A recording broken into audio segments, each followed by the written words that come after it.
And I'm just really honoured that the National Portrait Gallery contacted me and asked me to create this piece, which celebrates Uncle Eric and Auntie Jessica, and I call them that, as you know, out of a mark of respect. Through that piece, I talk about the adversity that they faced. There is a racist slogan that's been spray painted onto the front of the shop in that piece that I created. So I wanted to talk about all of it in one piece, and it did feel like a huge thing.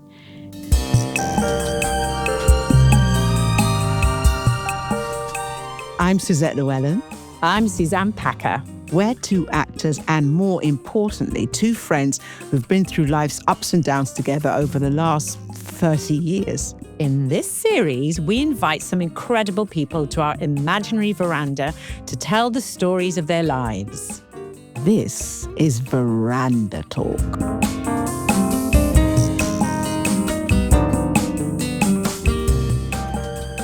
Sharon Walters, thank you so much for joining us here at Red Bull London. Welcome to Veranda Talk. Oh, thank you so much for inviting me in. I'm very excited to speak to you both. And so are we. Now, Sharon, I was telling Suze that we met via Instagram. That's the first place I met you. And Sharon is a phenomenal artist, and she's on Instagram as the London Artist. Yeah, I'm a London_artist1. That's it, exactly. And she is, yes. Nice little plug there. Yeah, lovely plug. Going to get the plug right too. Yes, gorgeous. I loved it. I'm right. encouraging it. Oh. And we met at a show in Brentford. And I was so excited to meet you because I just really enjoyed your work and loved your work. And that was back in 2018 when we actually met. And you were starting to have a bit of a moment. Yeah. So I think you were still working at a museum. And then you had the hugest moment that is still going on, because since then you've had so many commissions. You've been commissioned by the National Portrait Gallery. You have done some fabulous work with ITV as an ident. You have had an exhibition. You've done some work over in Miami. You have just gone boom. And as I said, I think your rocket ship is still rising, isn't it? It is. Gosh, you made me feel quite emotional then. I think it's when you have a moment to look back and think about all the things that have happened since we met. And I remember meeting you because I was so excited. I was like, oh my gosh, I met Suzette Llewellyn. And I just literally felt really happy to meet you, and I love your energy, so it was a beautiful moment. But yeah, it has been quite a phenomenal few years. It's been quite surreal in some ways. I don't feel as though I don't deserve it. I'm not at that point of going, oh, it shouldn't be me. No, I feel like I worked really hard for it, and it's been a long time. And I also believe nothing before its time, like my nan you always said to me. But yeah, I have had a commission with the National Portrait Gallery. I'm going to be doing a talk with the National Gallery in May. I'm about to fly out to New York for 2 shows. Fabulous. And you've also been on, what is it? Take It to Market? Make It at Market. Make It at Market. A BBC One programme. Yeah, as a mentor. As an artist mentor, yeah. So I did that for 2 years. So yeah, that was amazing too. So mentoring people who are interested in becoming an artist and giving them advice and guidance. But also I think for me, it's always important for everyone's journey to be taken as a kind of unique journey, rather than this one size fits all. If you do this, this and this, then you will become a successful artist. If it was that straightforward, I'd be writing books and be very wealthy. And I wanted to talk about your work because I've been very fortunate that I've managed to purchase one of Sharon's works. Yes, and I think, rich. I think I have to get in. I have to get in quicker now with something, because that was a few years ago. Because I'm sure your value has gone up because your work is phenomenal. But you do collage, and it is a particular type of collage, which I just think is fascinating. Thank you. Yes, so they are collage works. I think the uniqueness comes in where I create portraits, but using the outline. So I use a scalpel knife to create the works. They're very fragile. They're very intricate. I often have to take my glasses off just so I can get the lines completely right. And they're often layered. So they are paper cutouts. They often float in glass. So they create these really beautiful shadows. And those shadows are really important to me in my work, and there's a specific reason why I use shadows and encourage shadows in the work. And then they might be layered with other images. Yeah, I think they're really difficult to explain, but ultimately what I'm doing through the work is celebrating Black women.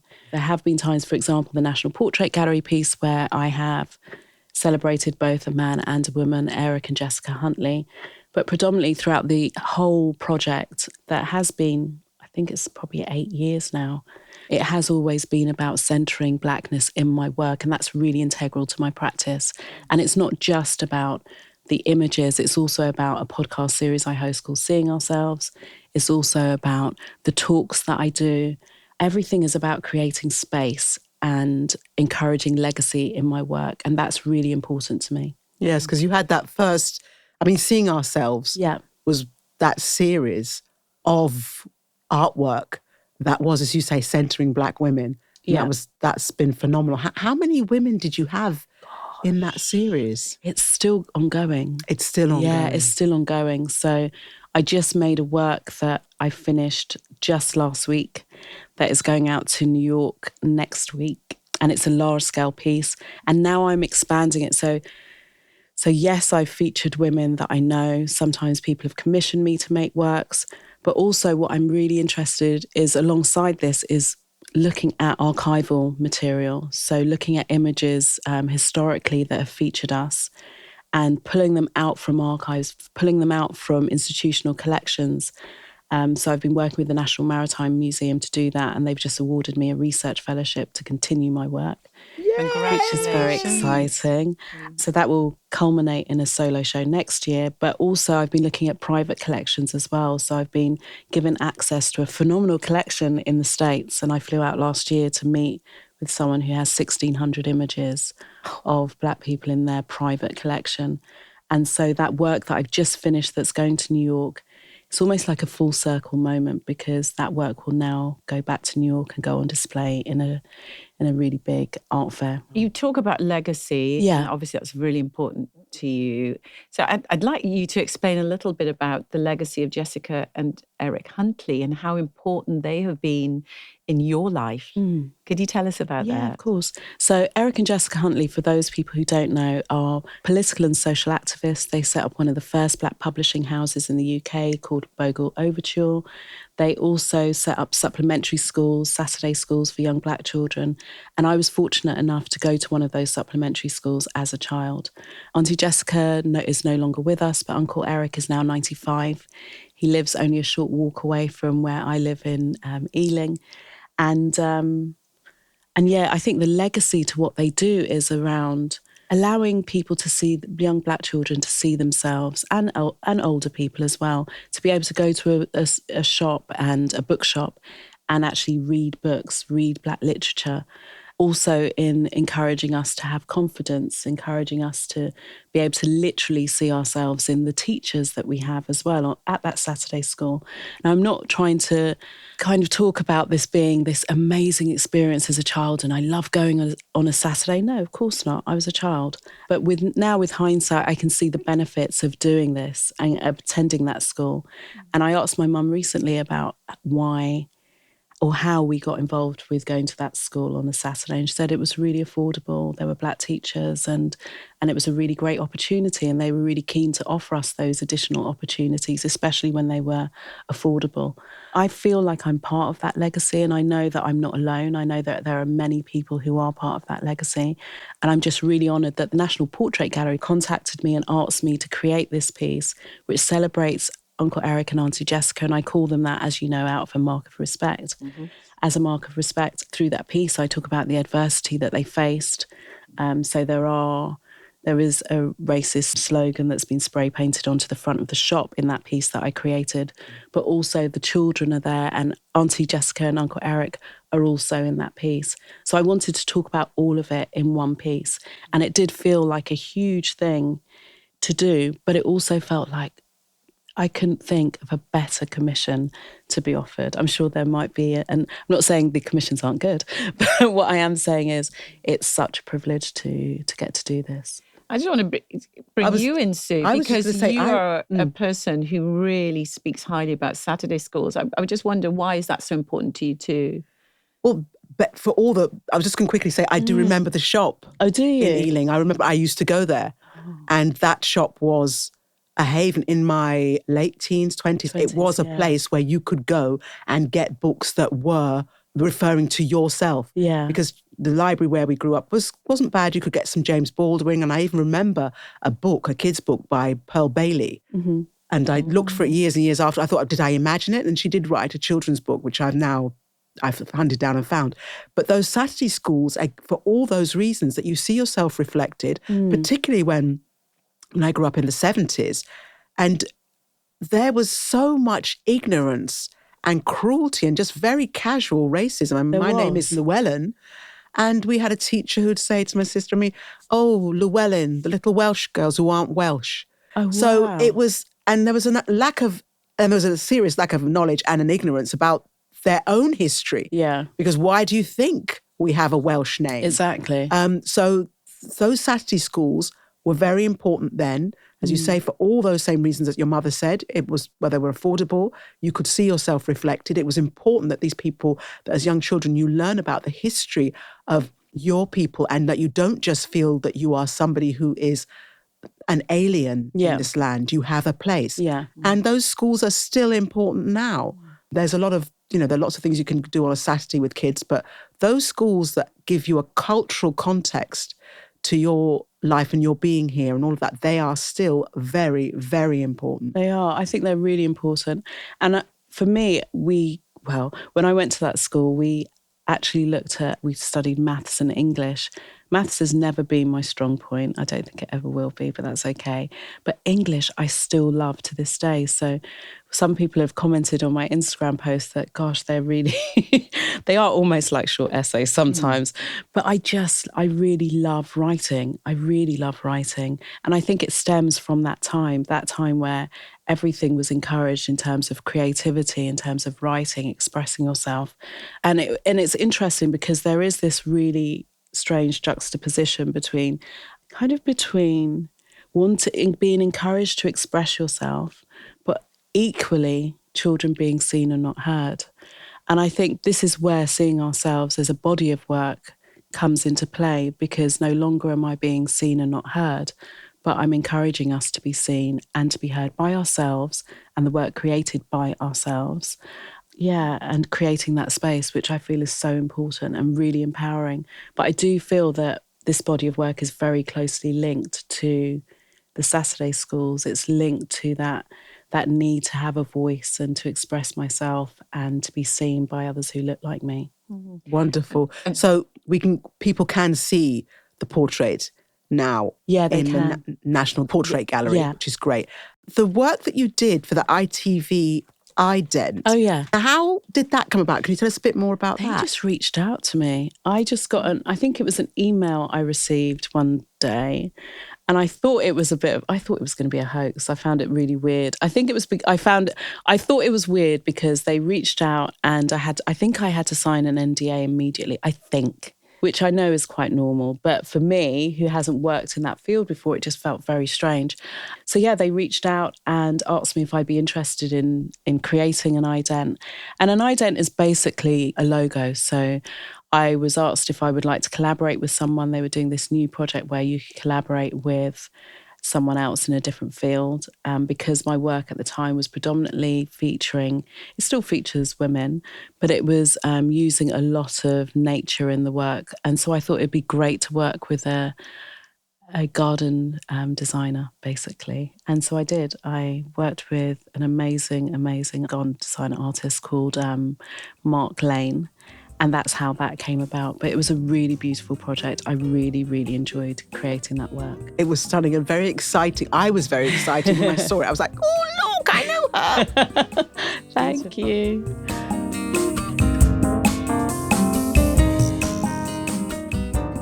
We hope you're enjoying our conversation with Sharon Walters.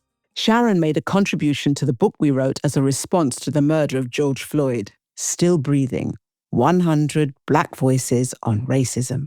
The book features 100 essays from musicians, members of parliament, poets, artists, athletes, civil servants, doctors, and lawyers.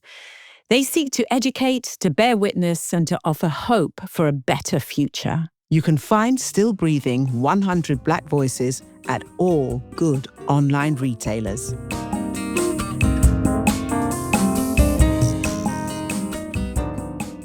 Obviously, it's very important for me personally that you centre Black women. Mm-hmm.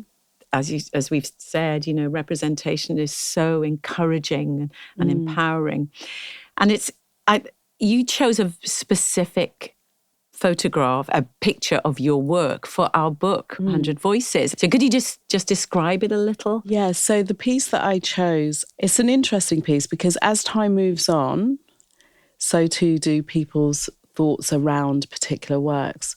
So this piece is actually called Wakanda, and I know that the film Black Panther has been seen to have been quite problematic since that. But the reason why I chose this particular image is because I found the film really insightful. It was a time when I remember specifically what was happening on that day when I made it.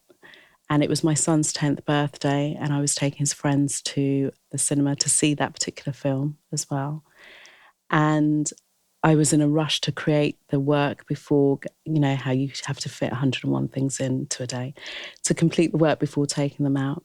For me, that work signifies power. It signifies me at a particular time, me looking forward to things, me having this immense love of nature. I love being out in nature.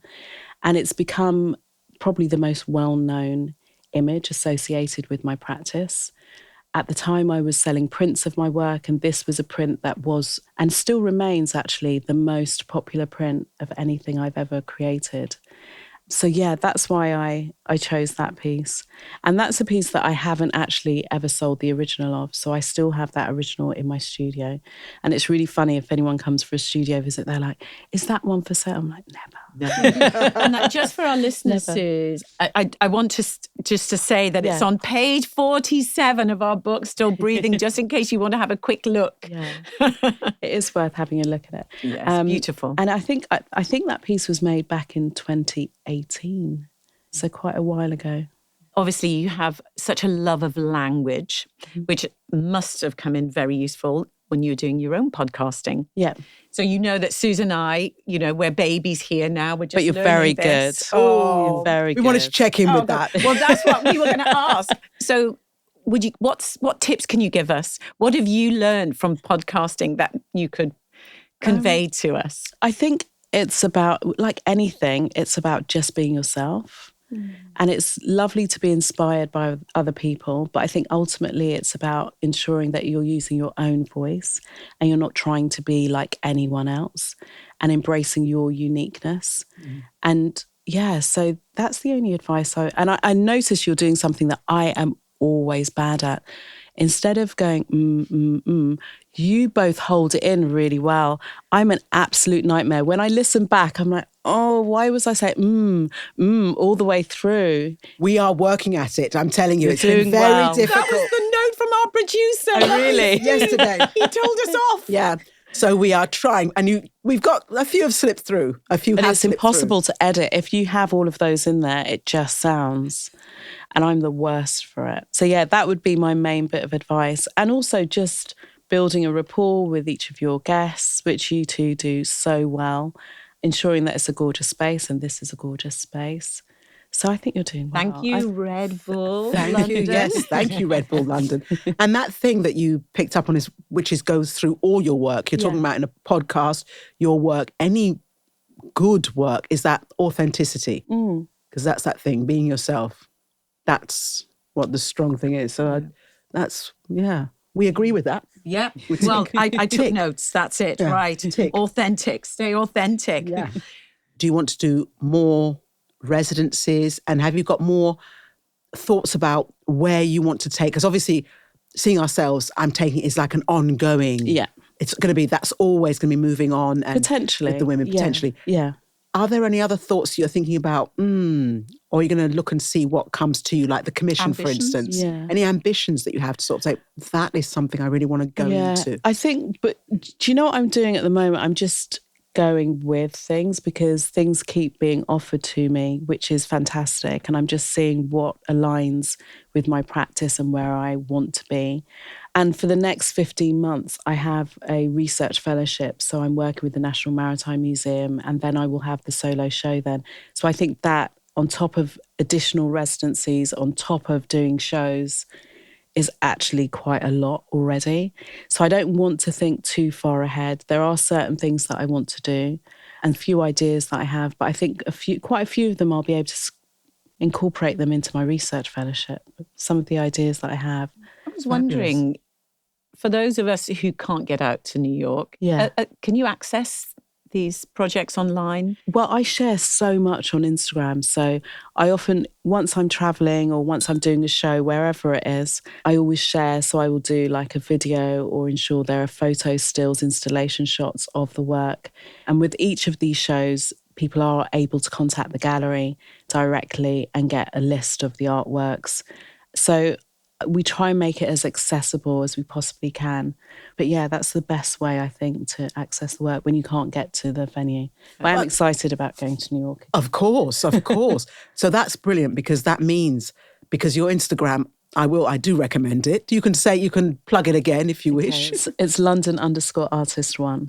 Because it is you've used it as a wonderful way to communicate. You know, through, as you say, with what you've written, which are like essays, the visuals, sharing your work. And as I say, that's my first contact with you. And yeah, I immediately followed. And it's just amazing. And that's where I really like social media, when it can help facilitate that kind of thing. Because we know it's a double-edged sword. So you have to look at it. But that's when it really works well. Really well. And it is quite a lot to manage. I think people underestimate how much time it takes to look after an Instagram account and to ensure that you're keeping things regular, and it's a lot of hard work. I know, that's why I've dropped mine. You're a wife and mother at the same time. I am. Do you not have an assistant? No, I don't. So I'm represented by a gallery, and it's tricky because there are so many there is only so much other people can do, and especially if it's like a meeting or something, an assistant can't stand in for me at a meeting. My admin is pretty minimal, to be fair.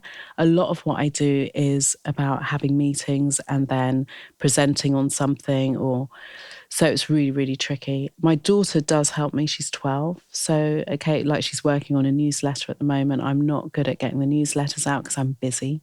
But the reason why I don't have an assistant anymore is because I now have a studio. So because I have this studio, which is a really expensive thing to have, to cover every single month, I had to make a decision between a studio where I can make really large, expansive works, have a space where I could go to, and it would be my place of, I just love it there. Yeah, just my real happy place. So it was a sanctuary. It is. It's my sanctuary. I even have a sofa bed in there. I take it very seriously because I think rest is really important. Whenever possible, yes, I work, but I'm also equally really aware that I need to rest. And that has fallen by the wayside a little bit over the last few weeks. But that was because I had deadlines and I had so much to do. But yeah, the assistant will come when the time's right. It's something I would like to happen, but we need to wait. Well, it sounds as if, yes, because everything I feel, as I say, since 2018, when I met you, you have been just rising and rising, and you're continuing to rise. And I think, as you said, I think it's important that you take time to take stock and just stay there, see what comes, rather than chasing something. Yeah. You're not even quite sure what it is, but you're just chasing. And I think that's a wonderful thing. But that's kind of part of your whole aura. You speak I would say that you have a lovely, soft kind of speaking voice, and you present yourself in a very calm way, which I think is wonderful. But it says about just, it's coming. It's coming. And it's fine. It's like someone I was talking to, a friend of mine just recently, and she was talking about wanting to work with someone, and she really wants to work with a person, and like really, really focused. So I asked if they had thought, if they actually knew this person or knew anyone who had worked with this person she was really striving towards working with. And she hadn't spoken to anyone. She just got it into her head that she really wanted to. And it was almost like she was pushing this thing and working towards something. I said, but you don't even know if you really want to. How about asking some of your friends who've worked with them? Because sometimes working with the person that you imagine all these things about what it will be like and, it'll be great. You don't know. And I think it's about trusting the process and trusting that what is meant for you. There's that saying, isn't there? What's meant for you? Yes. What is for you can't be for you. Exactly. And also, I feel as though people sometimes won't enjoy the moment because they're looking at the next thing, the next thing, the next thing, the next thing. And I wouldn't say I'm completely not guilty of this sometimes, but I think you have to take a moment and just take a breath and give yourself time to reflect a little bit and maybe think, okay, this will just trust that it will be okay. Just trust. Well, do you know what, Sharon? That's pretty much the perfect segue into your idea of a veranda where you can rest. Yeah. We hope this will be your time to sort of kick back. Okay. So obviously that's the name of our podcast, Veranda Talk. If you pictured your veranda, what would it look like? Okay, it would be in Barbados, so I don't even need to think about it. We know where we are. We know where we are. I might close my eyes for this. So we would be in Barbados and I would be able to see palm trees. It would just be at dusk. There'd be a beautiful sunset, like really beautiful. And you just had you would have just experienced a really warm, hot day. And then that cool breeze coming in off the veranda would be just perfect. You'd have an ice cold drink, a comfy chair, a good footstool. I love a footstool. And maybe some music playing. And you'd hear the cricket. Maybe you'd hear some crickets too. Yeah, that would be my veranda. Would you invite anyone onto your veranda? Okay, can I have... I love my own space. I spend a lot of time with people and quite a lot of time without people too. Can I just be on my own on that veranda? Of course. Literally just on my own. Just on my own. Gorgeous. I love it. I closed my eyes along with you because I was right there. I probably might choose Jamaica. Okay. But you know what? I'd still take Barbados. I know, I'd take Jamaica too. Oh, God. Oh, Sharon, thank you so much. You have been an absolute delight. Thank you for inviting me in. Oh, our pleasure. Really a total pleasure. Wonderful.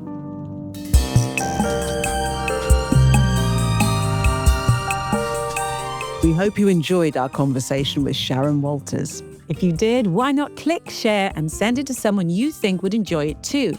Or they're able to find us on Apple Podcasts and Spotify. I'm Suzette Llewellyn. And I'm Suzanne Packer. Veranda Talk is a Bengo Media production.